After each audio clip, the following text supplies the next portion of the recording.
이런 서울이 1도 등 전국이 영하 3도에서 영상 4도로 오늘보다 4도에서 9도 정도 높겠습니다. KBS 1라디오 4시 경제뉴스 지금까지 아나운서 박노원이었습니다. KBS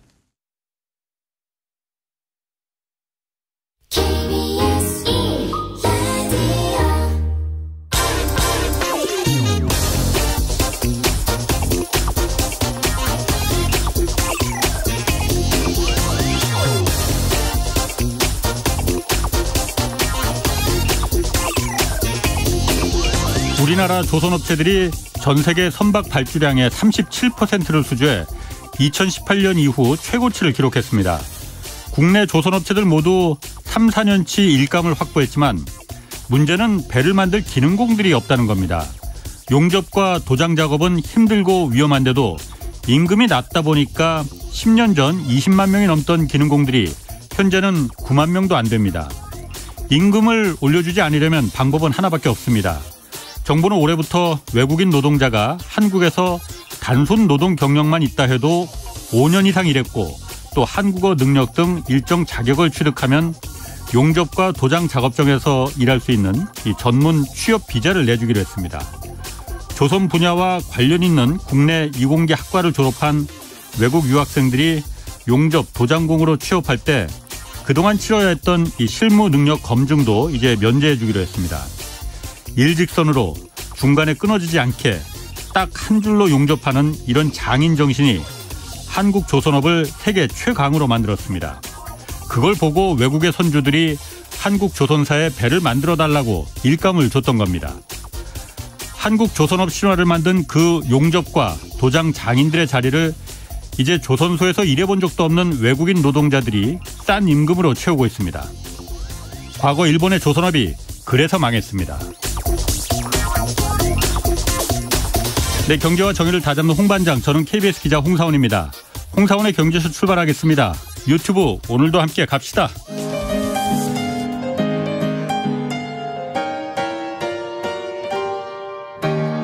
대한민국 최고의 경제 전문가와 함께합니다. 믿을 만한 정보만 쉽고 정확하게 전해드립니다. 홍사원의 경제쇼. 네, 세계 최대 IT 가전 박람회 CES가 미국 라스베가스에서 지금 열리고 있습니다. 올해 IT와 가전 트렌드 어떻게 될지 자세히 살펴보겠습니다. 박정호 명지대 특임 교수 나오셨습니다. 안녕하세요. 예, 안녕하세요. 제가 얘기 들어보니까 취재 보니까 MBC에서 지금 경제 프로 맡으실 거라고 그러던데. 또 그걸 또 어떻게 하셨대요? 제 취재력이 뛰어납니다. 그걸로 여태까지 반평생 버텨왔는데. 예, 그렇군요. 아무튼 예. 경쟁 프로 가셔도 예. 서로 선의의 경쟁. 예. 여기 경제쇼에 가끔 나오실 거죠, 그래도? 그럼요. 예. 약속하신 겁니다. 예, 그럼요. 예. MBC 가신 것도 제 덕분이니까 나중에 밥 한번 사시고. 알겠습니다. 자, 오늘 라스베가스 CES 여기 트렌드 새로운 기술 좀 다루려고 하는데 그보다 먼저 간밤에 미국의 민간 일자리 보고서 나왔잖아요. 네. 제가 보니까 좋아도 너무 좋게 나왔어요. 맞아요. 한마디로 말하면 일자리는 넘치고 실업자는 줄었다. 이거 경기 침체 온다는 건데 이거 어떻게 해석을 해야 되는 거예요? 네. 최근 저에게도 많은 분들이 아니 미국은 이렇게 고금리를 계속 올리는데 어떻게 이렇게 고용지표가 좋으냐 이런 질문 정말 많이 하시고요. 그리고 또 한 가지는 미국의 빅테크 기업들이 대규모 해고 구조조정을 하고 있는데 어떻게 고용지표가 저렇게 좋냐 이 두 가지 질문들을 가장 많이 하십니다. 이걸 먼저 좀 설명을 드리면요. 일단 미국의 빅테크 기업들이 대규모 구조조정을 하고 있음에도 불구하고 고용률, 실업률에는 하등 영향을 못 주는 이유부터 설명을 드릴게요. 일단 지난 코로나19 터지고 나서요. 2020년부터 코로나 기간 동안 미국의 전통 부분에서는 89만 명 정도의 일자리 숫자가 줄어들었습니다. 그 기간 동안에요. 왜냐하면 대면 서비스 이런 거 줄어들 테니까요. 그런데 그 코로나19 기간 동안 오히려 미국의 빅테크 기업이라고 하는 6개 기업들 같은 경우는 신규 채용을 56만 명 더 했어요. 일단 비대면 서비스가 활성화될 것이니까 더 많이 필요하고 예. 금리 싸고 돈 풀리니까 우리가 원래 추진하려고 했던 대규모 신산업들을 이때 하자. 예. 돈 빌리고 땡겨서 예. 이런 것들 때문에 56만 명을 더 채용한 거예요. 자, 그런데 이제 코로나 해제돼서 본격적인 사회활동을 가동하니 예. 전통 부분은 89만 명 해고한 것에다가 추가적으로 이제 다시 가동해야 되니까 그 사람들도 뽑아야 되고 또 뭐 나름대로 또 여러 가지 추가적으로 더 뽑아야 될 이유가 있겠죠. 그리고 반대로 빅테크 기업들은 그동안 이례적으로 56만 명을 그 6개 회사가 56만 명을 더 뽑은 거잖아요. 예. 그 단기간에 너무 많이 뽑은 걸 예. 약간 정상화하는 수준인 거예요. 구조조정이라는 게. 예. 그러니 그게 뭐 빅테크 기업의 어마어마한 무슨 뭐 규모가 줄어든다든가 그런 수준이 아닙니다. 일단 그게 하나 있고요. 예.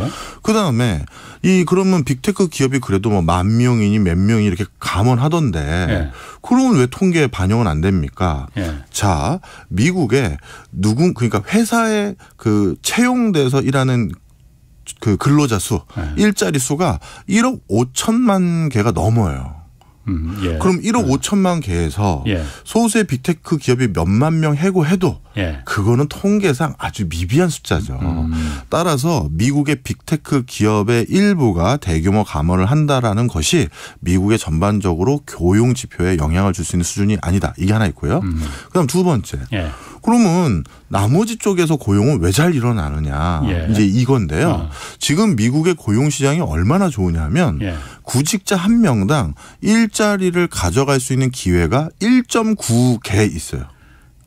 구직자 한 명당 예. 골라서 갈 수 있다는 거죠. 그렇죠. 그러니까 두 개 중에 하나 골라도 다 갈 수 있다라는 거죠. 예. 정말 고용 시장이 좋은 거죠. 예. 그럼 이게 도대체 어떻게 된 일이냐.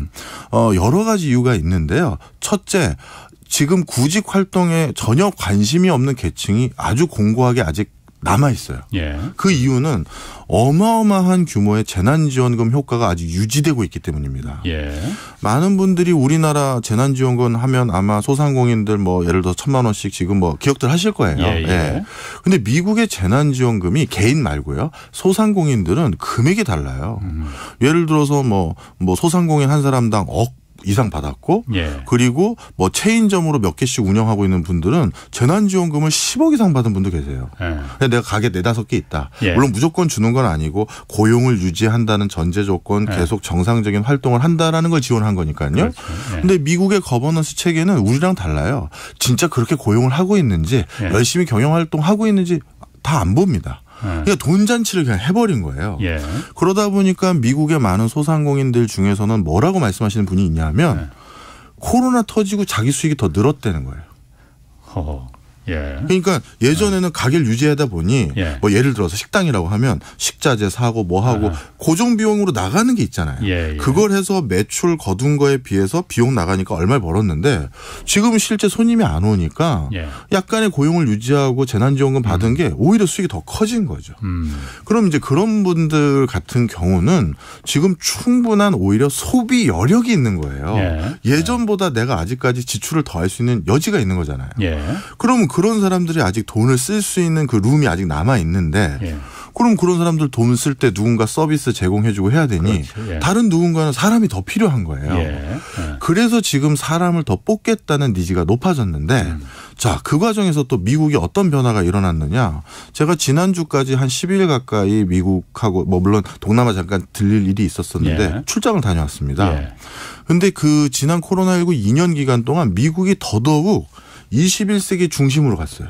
뭐 공유경제, 디지털 전환 그렇게 된 거예요. 그리고 나서 어떤 일이 생겼느냐. 우리 그 공유경제를 기반으로 하는 새로운 일자리의 개수가 급격히 늘었고 즉 더 정확히 말하면 미국인들 중에서 적지 않은 숫자가 이제 내가 직장 상사들한테 뭐 잔소리 들으면서 나 이제 취업 안 해. 나 우버 할 거야. 나 뭐 우리나라로 따지면 배달해 주는 무슨 플랫폼에서 그거 하면서 그리고 내가 필요한 생활비 벌면서 난 그렇게 살래. 이런 계층도 꽤 늘어났어요.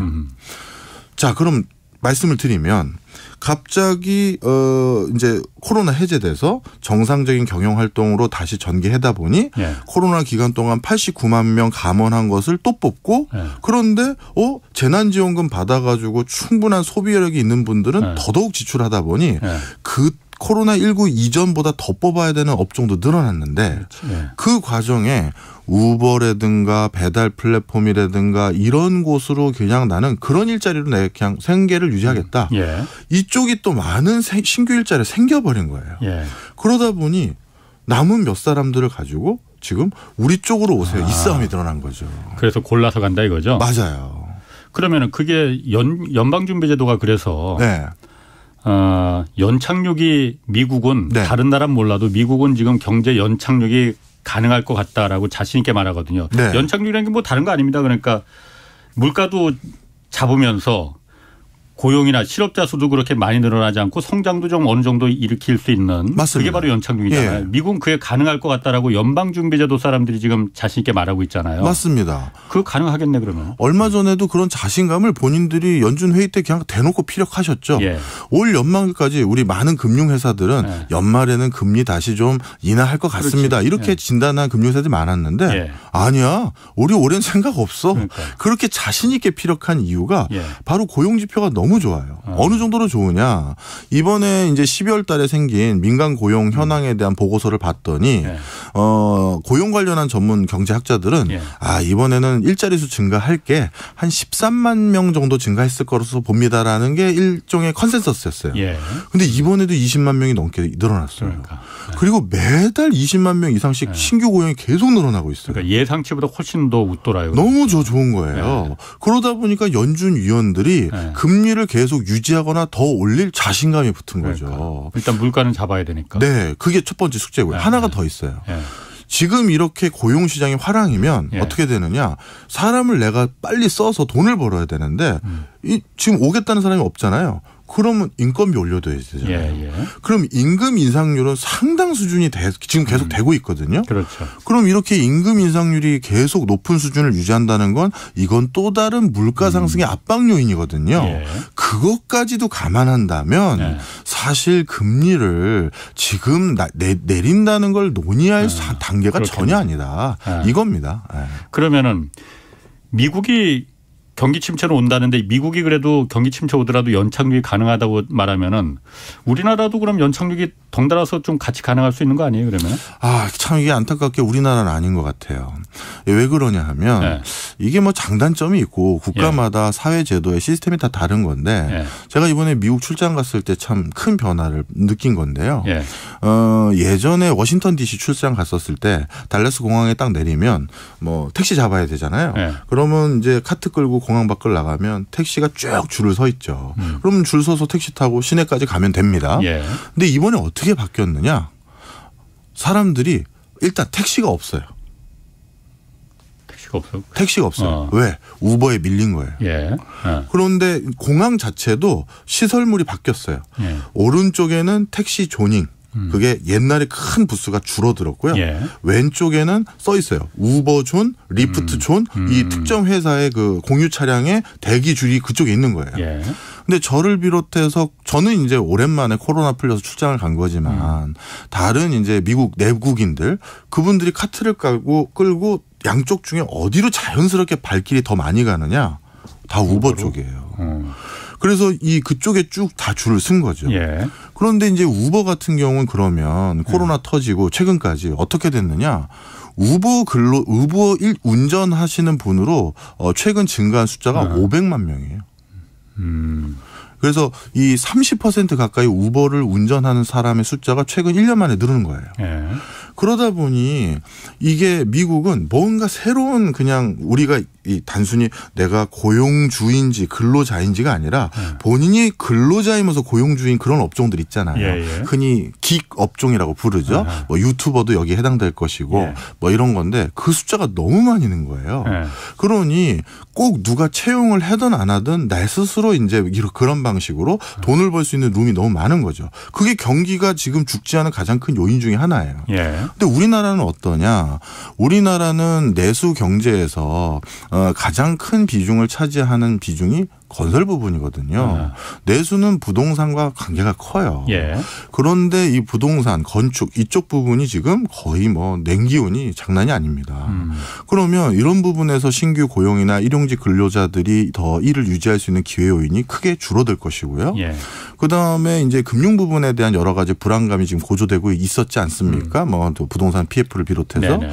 그러다 보니까 지금 증권 회사들이나 뭐 금융권들 중에서는 메이저 회사들까지도 지금 뭐 희망퇴직, 그다음에 구조조정 예. 이런 것들을 대놓고 지금 시행하고 있어요. 그렇죠. 예. 그러다 보니까 이것은 연착륙으로 가는 시그널이라고 우리나라는 보여지지가 않는 반대되는 부분이죠. 미국만 연착륙, 그럼 다른 나라들은 다 경착륙이면은 그건 가능한 거예요? 그럴 수도 있습니다. 그래요? 네. 그럼 아까 말씀하시길 미국이 금리 내리는 건 올해 그 시장에서는 김칫국 많이 마셨는데 내릴 거라고 하반기에 저도 좀 내릴 기대를 거라고. 했었어요. 네. 박 교수님이 보시기에는 그거는 가능성 없다. 제가 이번에 현장까지 보고 왔는데요. 연말까지는 내릴 가능성이 별로 없어 보입니다. 그래요. 뭐 일부 전문가들은 어쨌든 시장이 항상 옳았기 때문에 시장이 판단하는 게 맞았다. 그래서 하반기에 내릴 가능성도 있다라고 말하는 분도 있는데 뭐 어쨌든 그거는 연준에서 일단 강하게 지금은 내릴 자신감을 굉장히 그냥 뿜뿜 들어주는 상태군요. 예. 알겠습니다. 그거는 한번 좀 두고 보기로 하고 네. 오늘 이제 박 교수님이 준비하신 그 라스베가스 CES. 네.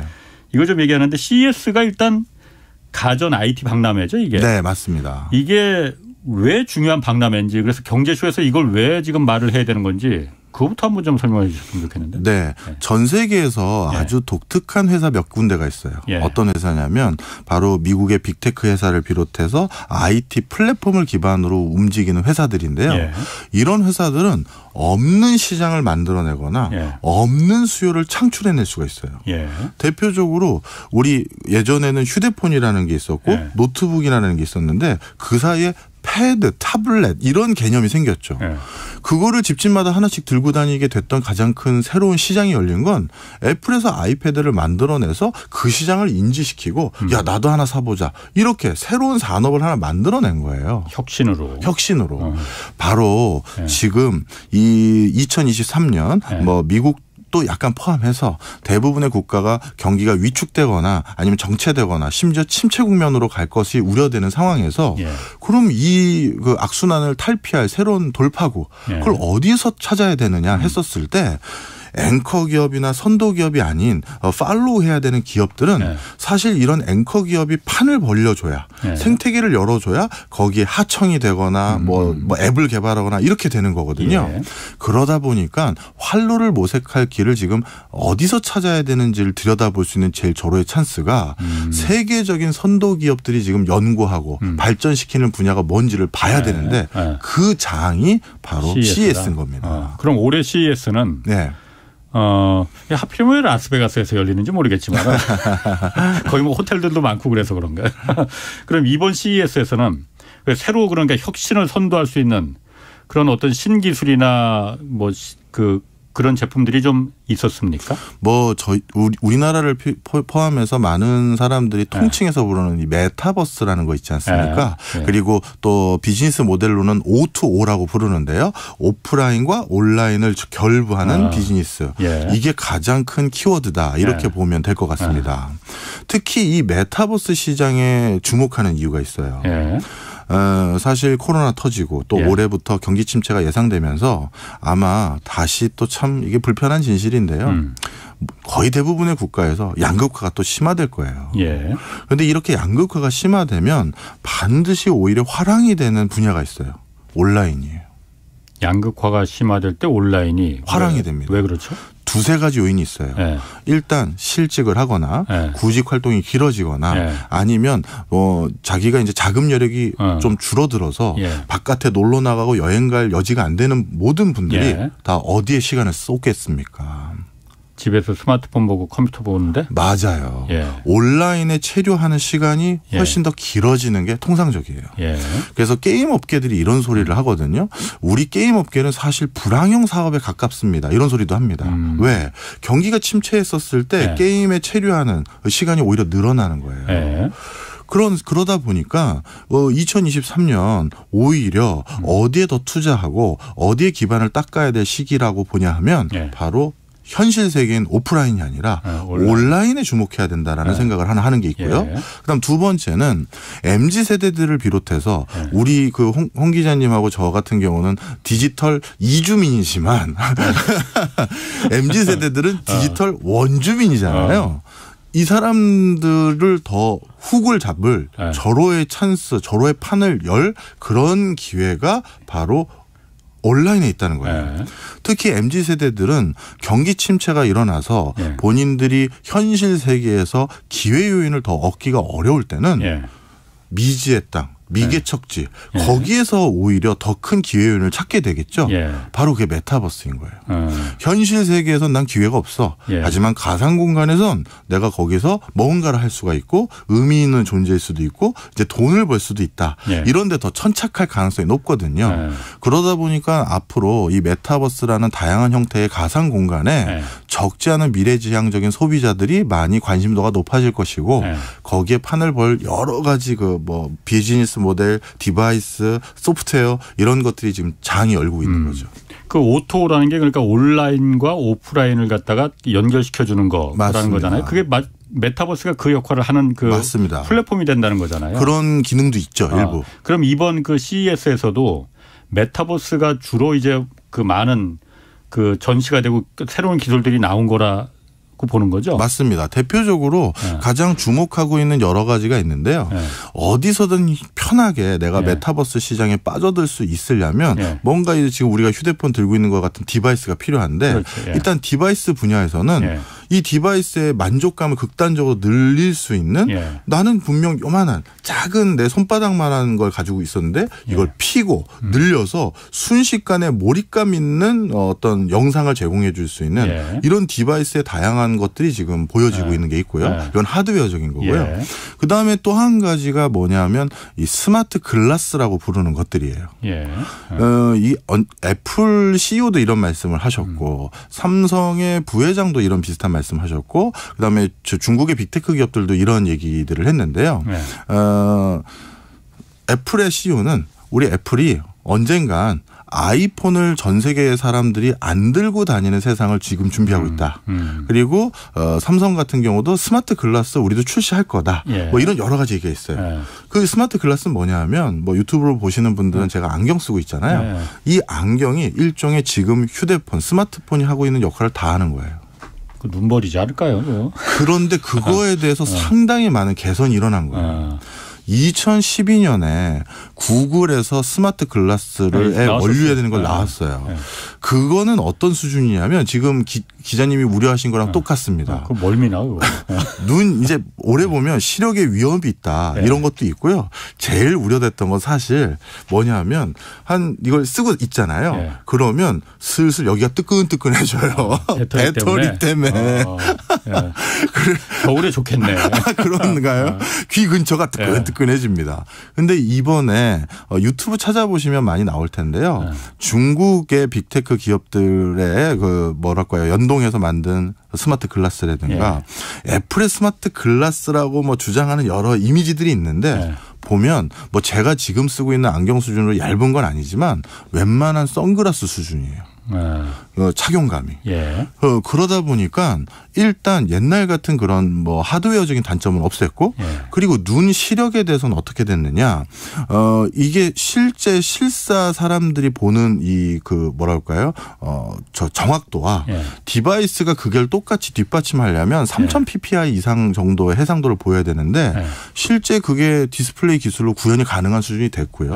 그리고 이게 단순히 디스플레이 기술로만 커버하려는 게 아니라 소프트웨어적으로 뭐냐면 항상 뭐 여기에 이미지를 띄워놓으면 진짜 그건 눈 아프잖아요. 그래서 필요할 때만 갑자기 팝업적으로 그게 딱 떴다가 딱 사라지는 그런 형태로 눈의 피로감을 최대한 줄이는 방식.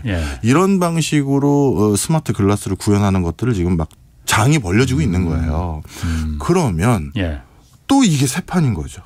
그렇지. 아까 말씀드렸던 것처럼 야 타블렛 뭐 패드 이런 게 생겼다는데 나도 사보자. 이걸로 새로운 세상이 열린 것처럼 야 그 뭐 안경 우리도 한번 사볼까? 이게 또 이제 호기심 어린 사람들의 시작이 되거든요. 바로 이런 거죠. 제가 그 메타버스라는 게 사실 용어는 굉장히 많이 나오잖아요. 네. 미디어에. 그런데 그냥 언뜻 보기에는 그냥 조금 세련된 게임 아니야? 뭐 이런 좀 가상현실 우리가 옛날에 봤던 그 가상현실 아니야? 그게 그렇게 뭐 세상을 바꾸겠어? 하는데 제가 판단했을 때는 그냥 잘 모르는 제가 판단했을 때는 스마트폰이 세상을 바꾼 거는 스마트폰에서 나오는 그 여러 가지 앱이나 이런 것도 있지만은 근본적으로 이 스티브 잡스가 만들어낸 터치 스크린. 네. 터치에서 이걸 갖다 위아래로 늘리고 줄이고 네. 마음대로 작업할 수 있는 이 새로운 하드웨어 그 기술이 그 티핑점을 넘어선 거잖아요. 네. 메타버스 역시 지금 우리가 여러 가지 말은 많아지만 근본적으로 이게 정말 새로운 혁신, 새로운 세상을 만들려면은 이 스마트폰의 터치 스크린과 같은 또 다른 뭐 예를 들어 허공에서 영화에서 나왔듯이 허공에서 뭐 이렇게 뭐 그 동작을 시킨다든지 어떤 새로운 뭔가 그런 기존의 이 상식을 뛰어넘는 그걸 이제 티핑 기술이라고 네, 한다면서요. 네, 네. 그런 새로운 혁신적인 기술이 디바이스가 나타날 때 인간과 그 메타버스를 연결시켜주는 네. 그게 일어날 때 정말 폭발적으로 이 시장이 확장하는 거 아닐까. 아, 제가 너무 똑똑해져서 요즘. 예, 거기에 대해서 좀 말씀을 드리면 예. 맞습니다. 스마트폰이 가진 터치감도 대단했죠. 예. 자, 그런데 애플을 한번 우리가 다시 반추해 보면요. 예. 애플은 아이폰 하드웨어, 디바이스를 만드는 제조는 직접 안 하죠. 네, 그렇죠. 외주를 줬잖아요. 그렇죠. 그게 무슨 얘기냐면 이미 네. 시장에 있고 세상에 만들어진 기술들이 그 놀라운 터치감을 만들 수 있는 기술은 이미 있었던 거예요. 네. 그걸 잘 조합해서 이렇게 만들어 주십시오를 발주한 거죠. 그렇죠. 그러다 보니까 기술 단계의 숙성도가 이미 네. 누가 발주하면 그렇게 만들어줄 파트너를 쉽게 찾을 수 있는 상황이냐 이게 중요한 건데 네.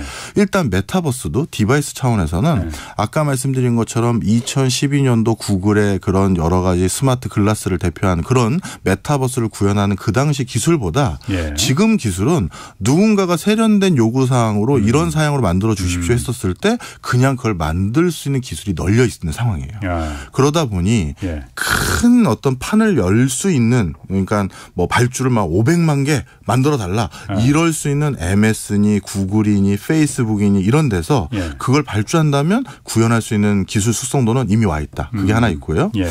그다음 두 번째 애플이 이렇게 스마트폰을 바탕으로 새로운 시장을 열 수 있었던 가장 큰 계기는요. 사실은 마켓을 만든 거였어요. 예를 들어서요.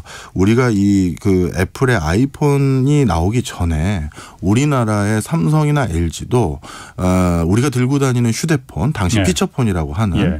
그게 걸어다니는 컴퓨터가 될 것이라는 걸 알고 있었어요. 그렇지. 예. 왜냐하면 우리가 옛날에 무슨 뭐 기종마다 다릅니다만 뭐 이건희폰이든 연하입틱이든 뭐 이런 걸 사면 예. 그거 사서 열어보면 그 안에 우리가 부탁하지도 않았는데 뭐 게임 한두 개 뭐 고스톱을 비롯해서 만들어 놓고 예. 뭐 이메일 보내고 그 기능이 조악스러웠지만 있었어요. 예, 예. 그 얘기는 무슨 얘기냐면 삼성과 LG도 이게 곧 컴퓨터 역할을 할 거야를 알았던 거잖아요. 그런데 전 세계에서 휴대폰 제일 많이 파는 회사 삼성, 뭐 한 세 번째 많이 파는 회사 LG, 뭐 그 당시 펜테겐 큐리텔도 있었고, 노키아도 있었고, 근데 그들은 이 스마트폰이라는 세상을 못 만들어냈거든요. 예. 왜 그러냐? 어떻게 시장을 형성해야 되는지를 몰랐던 거예요. 자. 제가 시장이 형성되려면 예. 소비자들은 이것으로 이메일 바로 보내고 싶고 이것으로 사진 찍고 이것으로 뭐 예약하고 다 하고 싶은 니즈는 간편하니까 충분히 잠재적인 수요가 있었어요. 예. 그런데 그걸 실현시켜 주려면 이 조그만 휴대폰 안에 수많은 그런 서비스를 제공할 앱을 개발해 줄 사람들이 있어야 되잖아요. 예. 그런데 삼성과 LG가 예전에 했던 방식을 떠올려 보십시오. 우리가 그때 피처폰 사러 휴대폰 매장에 가면요. 한 30분 이상 골라야 됐죠. 왜? 기종이 너무 많아요. 디자인도 너무 많고. 예. 그리고 내가 뭔가 새 기종 사면 한 6개월 뒤에 새로운 휴대폰 TV에서 광고하기 시작해요. 예.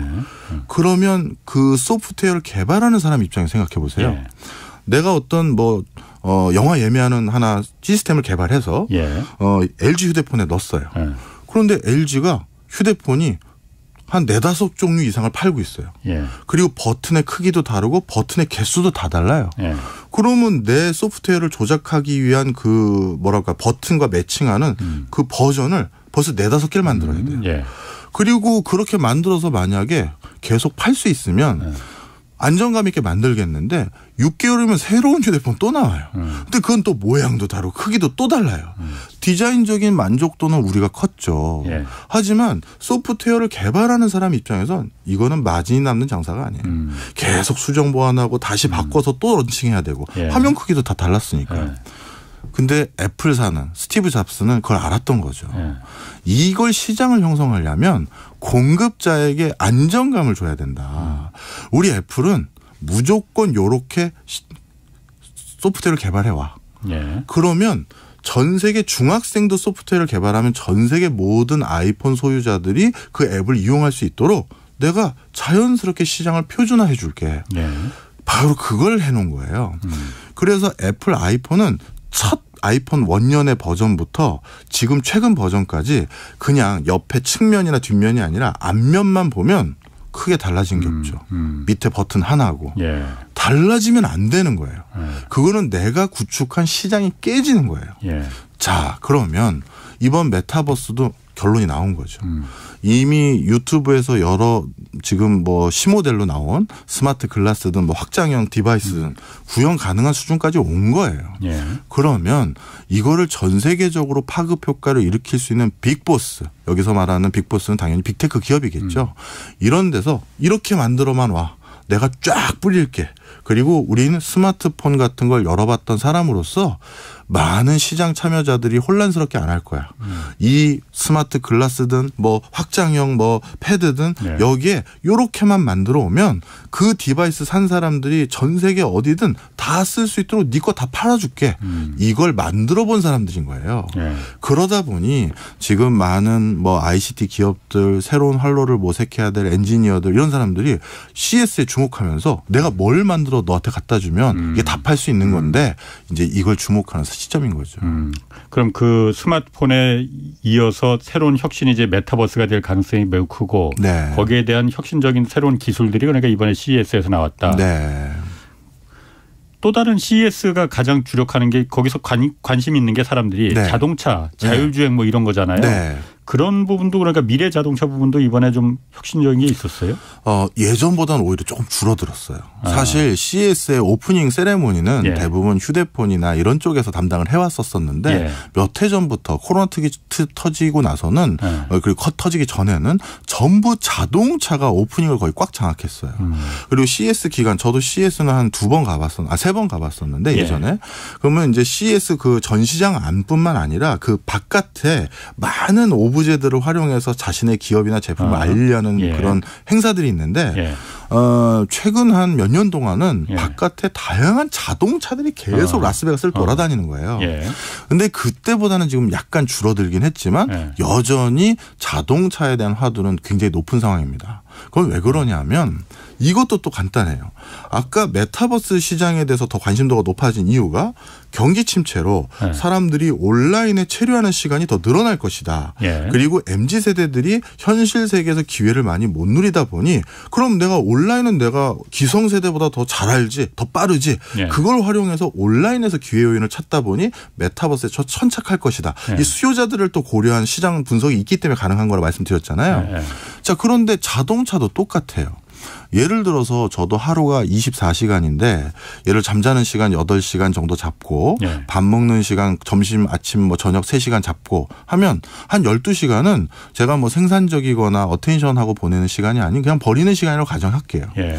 그럼 나머지 12시간이 제가 실질적으로 뭔가 의미 있는 활동을 하는 시간들인데 그 12시간 중에 저는 아마 차에서 보내는 시간이 하루가 평균 2시간 반에서 3시간은 될 거예요. 일단 학교 출퇴근하는데 예. 차 가지고 가고 오늘 방송 있는 것처럼 외부 뭐 미팅이나 뭐 행사나 뭐가 하나는 있겠죠. 예. 그럼 또 왔다 갔다 해야 되잖아요. 하루 3시간은 그러니까 차 안에 저가 있는 거예요. 예.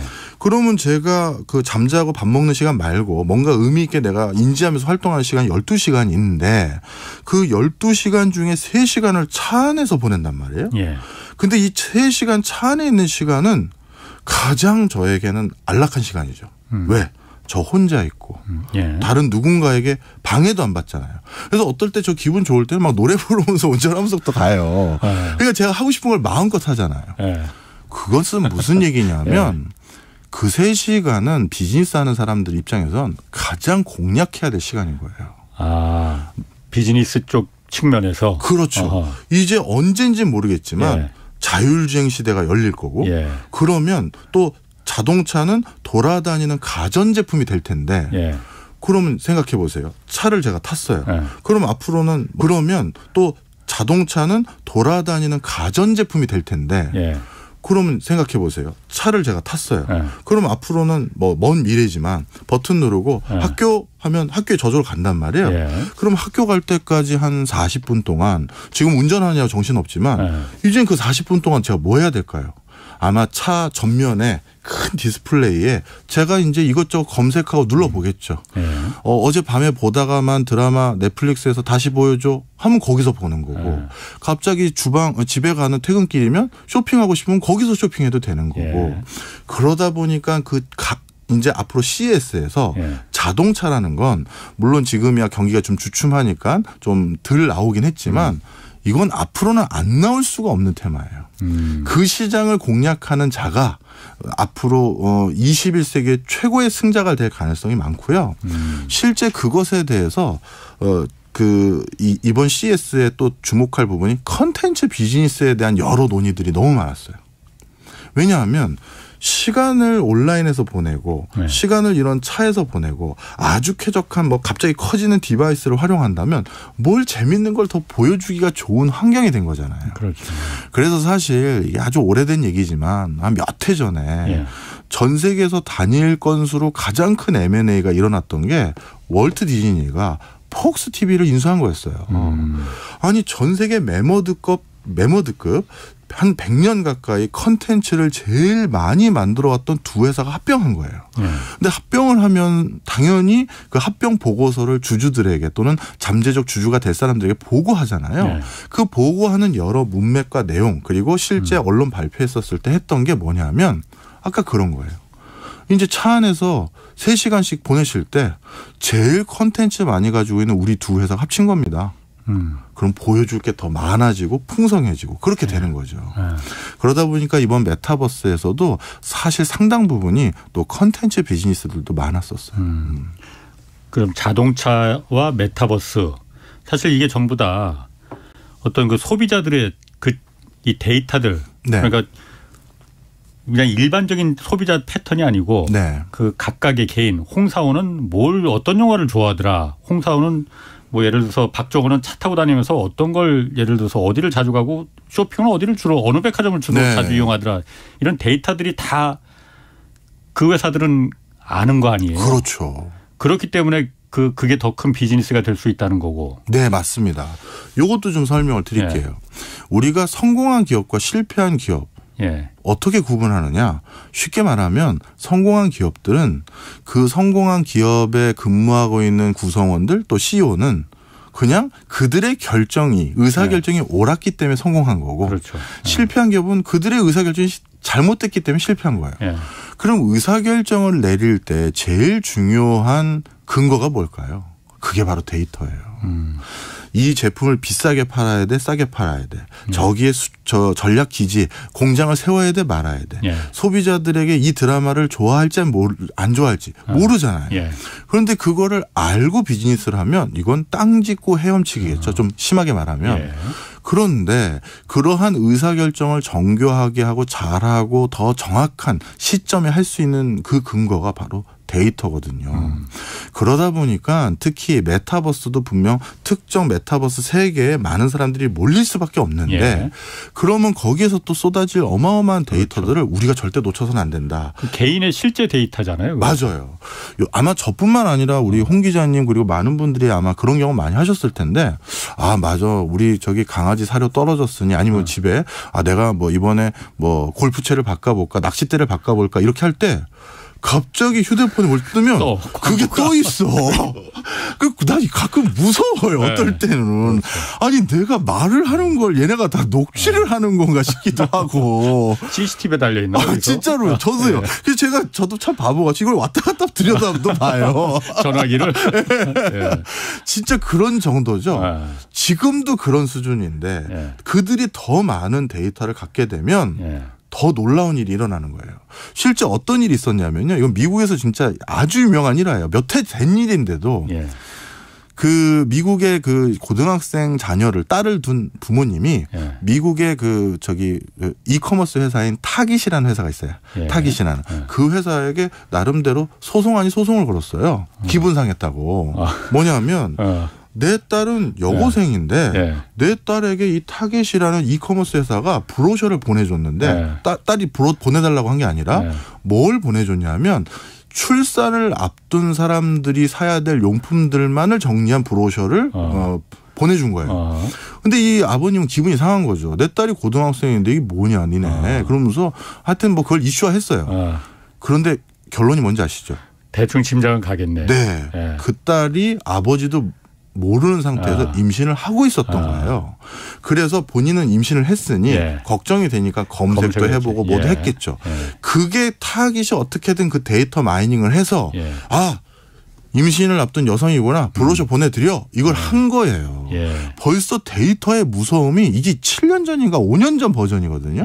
그때도 그 경지였는데 지금은 더 무서워요. 그렇죠.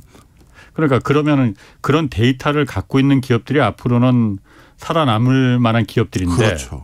사실 그런데 그 데이터를 갖는 기업들이 한국인의 그 데이터들도 다 가져가는 거죠. 다 페이스북이나 뭐 구글이나 여기서 더 잘할 거 아니에요. 네이버나 다음도 물론 알겠지만은 현대자동차가 내 성향을 알 수는 없을 테고 오히려 그거는 구글이나 애플이 더 많이 알고 있을 거 아니에요. 그러면은 그런 면에서 한국의 기업들이 앞으로 이 경제가 이렇게 산업 생태계가 살아남을 수 있을까? 그런 기업들하고 이 데이터를 갖고 있는 기업들인데 경쟁이 가능할까? 좀 그 우려가 좀 있거든요. 네. 이게 이렇게 보시면 됩니다. 우리는 당연히 그 걱정을 하죠. 저도 그 걱정을 사실은 합니다. 그런데 한국이 아닌 미국 말고 미국을 제외한 나라들 중에서 오히려 그래도 한국만큼은 자국의 데이터 주권을 상당히 지킬 가능성이 높은 나라로 점치고 있는 학자들이 많아요. 그 이유를 말씀드리면 지금 전 세계 모든 국가들에서 그 국가 안에 국민들이 쓰는 포털 사이트. 포털 사이트 1등, 2등이 자국에서 만든 포털 사이트가 아직 유지되고 있는 나라는 손꼽혀요. 사실 러시아와 중국처럼 일부러 미국의 포털 사이트들이 못 들어오도록 막는 나라들 제외하고는 거의 한국이 유일합니다. 그다음에 대부분의 국가들이 이제 문서를 작업하거나 이제 발표자를 만들 때 다 MS 걸 쓰잖아요. 그런데 한국만큼은 자국이 만든 워드 프로세스가 아직도 공고히 유지되고 있어요. 그렇죠. 그러다 보니까 해외에서는 한국은 아직도 IT 그리고 데이터의 주권을 상당 부분 유지할 수 있는 룸이 있는 나라다라고 보는 겁니다. 그래서 저는 물론 우리도 굉장한 경각심을 갖고 걱정을 해야 되지만 이 기반을 가지고 있는 우리를 부러워하고 또 미국의 그 플랫폼 기업의 많은 데이터가 종속되는 걸 원치 않는 제3세계 진영의 국가들이 많거든요. 차라리 그렇다면 이건 제가 할 수 있는 일이 아니죠. K그룹이라든가 N그룹에서 이런 것들에 대한 니즈를 잘 활용한다면 적어도 미국의 플랫폼 기업에 우린 다 들어가진 않겠어. 라는 동남아 국가라든가 아프리카 국가라든가 중동 국가들에게는 적어도 한국의 플랫폼이나 SNS 메신지를 보여내는 거라든가 이런 부분은 다른 생태계로 충분히 구축할 수 있는 룸도 있어요. 그렇군요. 어쨌든 CES에서 작년에 보면은 작년 CES 쇼에서는 정의선 그 현대차그룹 회장이 개를 한 마리 데리고 나왔었잖아요. 네. 그냥 로봇개. 이름이 스팟이었나? 전 이름은 잘 기억이 안 나요. 올해도 이런 로봇이 좀 화제를 선보인 게 있었어요? 그런 이제 정밀 기기라고 저희는 부르는데요. 당연히 많이 선보였습니다. 근데 그 얘기를 해주시니까 이걸 꼭 말씀드려야겠네요. 바로 그것 때문에 2023년의 경기 침체가 V자형의 반등이나 U자형의 반등이 아니라 자칫 잘못하면 L자형이 될 수 있을 거라는 걱정들도 많이 하는 상황입니다. 그거 뭔 상관이 있다고요? 좀 설명을 드릴게요. 사실 많은 기업들의 고용주는 이미 회사 내부에서 공정 자동화, 설비 자동화로 물건을 만들 수 있는 프로세스를 다 갖춰놓은 회사들도 상당히 많아요. 예. 그런데 뭐 고용 관련한 법규라든가 아니면 그동안의 회사의 여러 가지 그 근로자들과의 어떤 관계 설정 때문에 예. 그걸 적용 못하고 예. 몇천 명씩 고용해서 물건을 생산해 왔죠. 예. 그런데 2023년은 이런 고용 상황의 굴레를 벗어버릴 여러 가지 명분이 있는 해잖아요. 아하, 경기 예. 침체 예, 등등. 예. 그러면 이번에 구조조정을 돼서 뭔가 해고를 한 어떤 회사가 있다. 그럼 그 회사가 다시 경기가 좋아지면 그 근로자들 다시 뽑아줘야 되는데 이제 그렇지 않을 가능성이 높다는 거죠. 로봇이 대체한다? 맞습니다. 그 로봇 개만 하더라도 성능이 예. 장난 아니었잖아요. 예. 그리고 아마 많은 분들 유튜브 지금 검색해 보셔도 될 텐데 홍사원 그 경제쇼 끝나고 나서 저 보스턴 다이나믹스라고 현대차의 정의선 회장이 이제 인수한 회사인데요. 예. 거기 사람 모양의 휴머노이드가 있어요. 예. 그런데 덤블링하고요. 뭐 진짜 고개하고 춤추고 난리도 아니에요. 그리고 군사용 로봇이라고 치시면요. 예. 총을 쏘거나 저희 같은 큰 덩치 큰 사람들이 그 로봇을 뭐 예를 들어서 큰 뭐 강목 같은 예. 걸로 막 밀어 넘어뜨리려고 해도 안 넘어지면서 예. 견디는 그런 로봇들이 이미 완성돼 있어요. 그렇죠. 예. 그러다 보니 그럼 결론이 뻔한 거죠. 이 로봇은요. 이렇게 말씀드릴게요. 참 슬픈 얘기인데 밥 안 먹고 일하죠. 그렇죠. 그리고 24시간 일하죠. 예. 그런데도 추가 근무 수당 요구하지 않죠. 예. 그리고 저희 같은 지식 노동자라고 한다면 뭐 예를 들어서 전날 밤에 예. 와이프랑 부부싸움 하고 나면 예. 아침에 일할 만 안 나요. 예. 그럼 손 안 잡히죠. 예. 근데 로봇은 부부싸움 안 해요. 그렇죠. 도대체 효율성을 가지고는 이길 수가 없어요. 그래서 이 로봇을 지금 개발하고 연구하고 천착하는 대부분의 회사들이 예. 어떤 회사들이다? 어마어마한 근로자들을 고용하고 있는 회사들이 예. 특히 로봇 산업에 또 많은 시간과 비용을 투자하고 있어요. 그래서 그 일론 머스크가 테슬라 공장에서 일할 로봇을 그래서 지금 개발하는 것도 그 때문이고. 그럼요. 네. 근데 사실 일론 머스크 테슬라가 개발하고 있는 그 로봇은 현대가 인수한 그 보스턴 다이내믹스에서 하는 로봇하고는 좀 개념이 좀 다른 것 같아요. 이건 정말 사람을 만들려고 하는 것 같다는 그런 생각이 좀 들더라고요. 맞습니다. 현대에서 하려는 것은 네. 이제 어떻게 보면 이제 산업용 로봇의 원천이 될 수 있는 것들에 관심이 많은데 일론 머스크가 로봇을 가지고 지향하는 바는 뭐라고 얘기하냐면요. 네. 먼 미래에 근데 저기 일론 머스크는 먼 미래라고 안 하죠. 항상 조만간 이렇게 하는데 뭐라고 말을 했냐면 각 가정집마다 테슬라 로봇이 집집마다 메이드처럼 그러니까 역할을 하는 그런 세상을 만들겠다 했어요. 그러니까 테슬라에서 지향하는 로봇 산업은 B2C 시장 그리고 아직까지 현대차에서 지향하거나 도요다에서 지향하거나 혼다에서 지향하는 로봇 산업은 좀 B2B 산업에서 쓰는 뭐 이런 느낌이 좀 많아 보입니다. 이번에 그리고 또 CES에서 지속 가능성도 화두로 제시됐다고 하는데 이게 가전 IT 박람회인데 지속 가능성 이건 약간 환경 쪽에 좀 얘기인 것 같은데 이게 무슨 연관이 왜 화두가 됐어요? 뭐 이제는 뭐 모든